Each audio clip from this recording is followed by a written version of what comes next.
Boxing truth here. Oscar Valdez most likely will not get the chance to prove that he's the best featherweight in the division.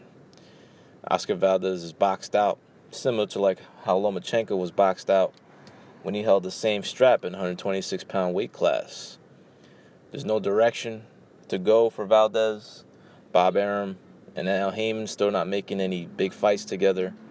Only showcase matches. Showcase fights are being agreed to, but when it comes to their star talent, their A-list fighters, Haymon and Arum have yet to make a fight together, not involving $500 million on the table. So where does Valdez go from here?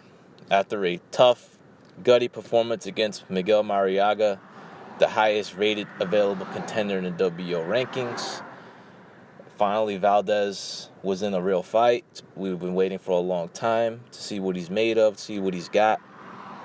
And he fought his mandatory, and he passed the test. I was a little impressed with Valdez's performance. He showed me something. He was getting walked down. He was getting a lot of pressure put on him. Mariaga's no slouch. The guy can fight. He tested Walters as well in a competitive fight. And Valdez, he had to dig deep. He had to bite down that mouthpiece, and he was willing to do that.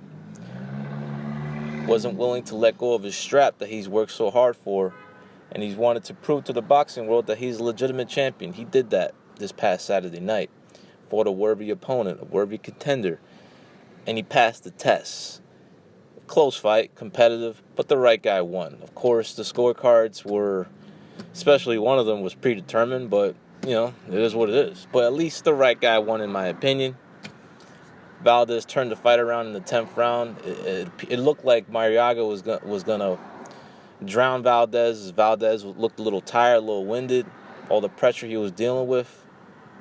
Mariaga's a physical fighter, and Valdez, he dug deep, bit on that mouthpiece, landed that big hook that dropped Mariaga, and that turned the fight around. That turned the fight around in his favor.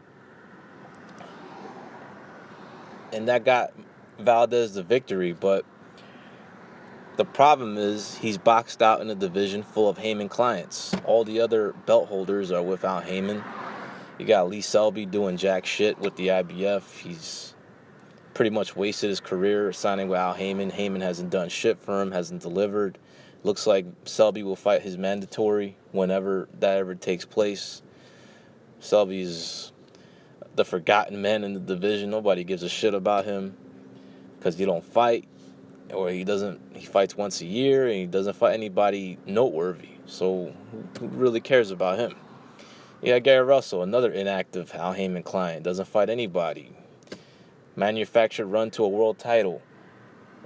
Finally, he's fighting a mandatory, which is a step into the right direction. But when is he going to fight it again if he gets past that fight against Ascadon? Is he going to fight the following April? Is he going to fight once a year again this year? So he ain't really doing jack shit. The only respectable champion now Haymon's stable at featherweight is Leo Santa Cruz. Now, in my view, I view Santa Cruz as the best featherweight in the division. And right now, it's the best fight that can be made in the division, and that's Valdez and Leo Santa Cruz. That's a real fight. It's a really good fight. It's a good style matchup. Two Mexicans, I believe. It would create for a good, interesting action fight. And I lean slightly towards Santa Cruz because of his height, his volume, his conditioning. He's shown better gas tank than Valdez, but Valdez can really punch. He's got versatility to him. He's not a one-dimensional fighter. Really works on his footwork, his angles. Tries to box people from the outside. He'll change up his style. He doesn't fight just one way, depending on the opponent. He could punch a little bit. He's got some power, and he's got some toughness, and he's got some grip behind him. And it'll be a really good fight, but can the fight happen? Is Haymon and Arum going to sit down and try to look out for the best interests of their clients and make a unification fight? Get this fight going. This is the best fight that can be made in the division. Anything for Valdez, because Valdez right now has nothing to look forward to for the time being as he already took care of his mandatory, Mariaga. The only interesting opponent for Valdez in the top 15 rankings at the current moment is a Golden Boy promoted fighter named Joseph Diaz. That's a good fight. It's an interesting fight between two young talents. Joseph Diaz needs a little more seasoning. I'm not even sure if Golden Boy is interested in making that fight right now. But that's the only interesting fight for Valdez in the WBO rankings. So Valdez is in no man's land. He's got a strap but can't do shit with it. Boxed out from the politics. Al Heyman, would he be willing to deal? Would he be willing to put up Santa Cruz on the table for a unification fight and what would be a good featherweight showdown? But right now, all the featherweight champions have been keeping it in-house. Santa Cruz will be fighting Mares, I believe, in a rematch. I believe that fight will happen. Selby's going to fight a mandatory, I believe. And Russell's going to fight Escadon. And Valdez, he's got a strap. He's got some respects, legitimacy behind his reign. But there's really no future opponents out there. No interesting ones, unless Heyman and Arum could come to terms on a deal to match their best featherweights against each other. But Valdez and Santa Cruz is the fight to be made at 126. But y'all let me know what y'all think. This is Boxing Truth. I'm out.